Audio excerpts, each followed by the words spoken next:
Ito na, baka akala nyo fake news yung sinasabi ko na isang araw. Ito yung sinasabi ni Senador Sherwin Gatchalian. Ano ang nakalagay dyan? Sinasabi ni Senador Gatchalian. Ayan si Senador Gatchalian. No? Ayan. 25 million, laking pera niya. No? Ang nakalagay po dito, everyday ang Senate ay gumagastos ng 25 million pesos sa kuryente o ilaw, utilities, sweldo, pero walang sesyon. Walang nangyayari sa plenary. Walang batas na naaaproban. Tama sinabi niya. Dito, sayang ang bayad ng taong bayan. Ayan o. Si Gatchalian po may sabi niya. Ganyang kalaki. 25 million per day ang nawawala sa kaba ng bayan. Sa dami ng mahirap na Pilipino, sa dami ng nangangailangan ng kalinga ng mga Pilipino mula sa mga dapat ginagawang trabaho ng ating Senado, walang nangyayari. Kaya mula po noong May 11 until now, ilang linggo na yan, ilang araw na yan, kwentahin nyo 25 million per day. Wow! Lalo na ngayon, nag-boycott talaga sila. Yan ay malinaw na pag-abanto na ng kanilang responsibility bilang senador ng Republika ng Pilipinas. Nakakalungkot. Ano ang kanilang pinanguhugutan dyan? Anong basihan ng kanilang mga galaw? Walang matibay sa tingin ko. Takot lang si Cayetano matanggal as Senate President dahil ang kanilang pakiramdam mai-impeach si Sara pag natanggal si Cayetano sa Senado.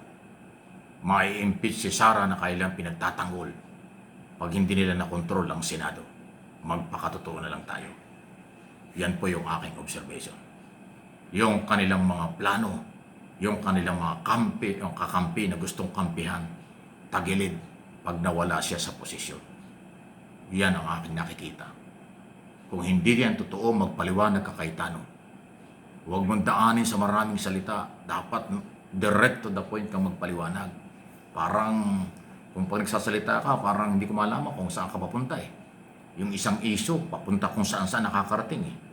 Ang hirap mong intindihin, ang hirap mong napakahaba mong magsalita na hindi naman bagay sa isang senador. Irrelevant sa mga kasalukuyang nangyayari. Ganyan ka ako magsalita eh, parang kang laging nasa peryahan. Ang description ko nga dyan, parang shotgun. Isang putok, ang dami sinasabi na hindi naman bagay. Sa totoo lang, Alan, Cayetano, senador, sobra ka sa salita, kulang ka sa gawa. Ang taong bayan ay galit na. Ang taong bayan ay iniinsulto mo na. Ang taong bayan ay niyuyurakan mo na dahil sa iyong interest lamang.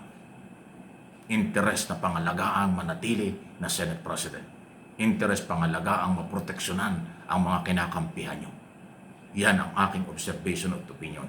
Dahil wala akong nakikita para hindi kayo magtrabaho. Walang kalamidad, walang problema sa kalusugan, kumpleto kayo ng allowance at sweldo, bukas ang opisina niyo sa Senado at plenary, pero wala kayo. Nandun ang inyong mga kasamahan.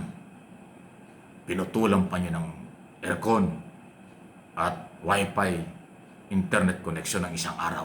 Kaya napilitan silang umalis na sa kahihintay sa inyo. Hinihintay kayo para magtrabaho? Hindi kayo makapagkusa na pumasok para magtrabaho para sa bayan. Yan ang inyong ginagawa. Sukdula ng kasamaan ninyo. Sukdula ng kakapalan ng mukha ninyo, mga senador.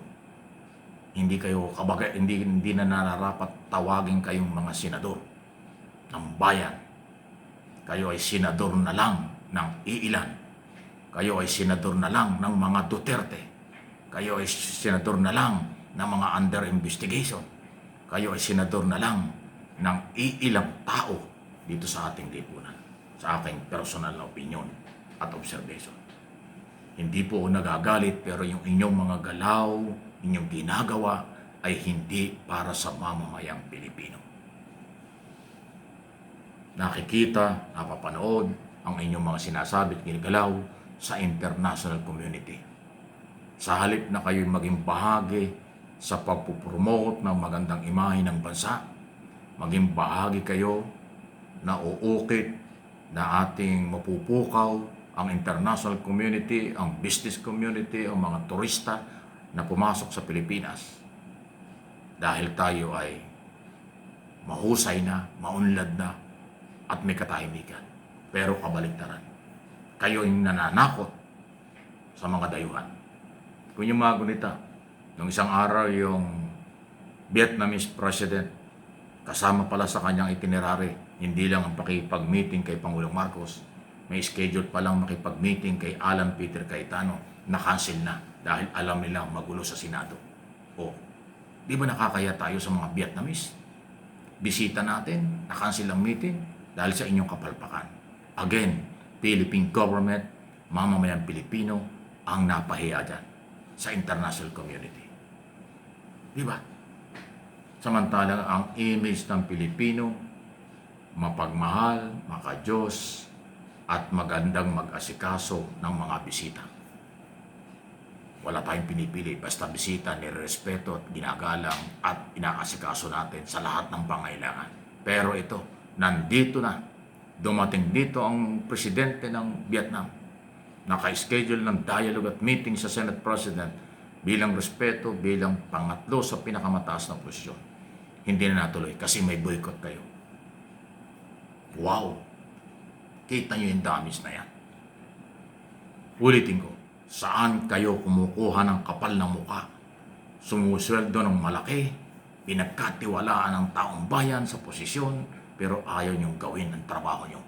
Dahil meron kayong pinagtatakpan. Dahil pabor kayo sa mga Duterte, kaya gusto nyong makontrol ang Senado. Dahil pabor kayo sa inyong pinaniniwalaang pamilya. Papaano ang maraming pamilya? Higit na maraming pamilyang Pilipino. Ano yun? Again, opinion, interpretation, at pinaninindigan ko yan. Lahat tayo entitled sa opinion. Lalo na itong mga nangyayaring ito. Hindi tayo dapat manahimik sa kanilang kapalpakan. Hindi tayo dapat manahimik sa kanilang pang-aabuso sa kapangyarihan.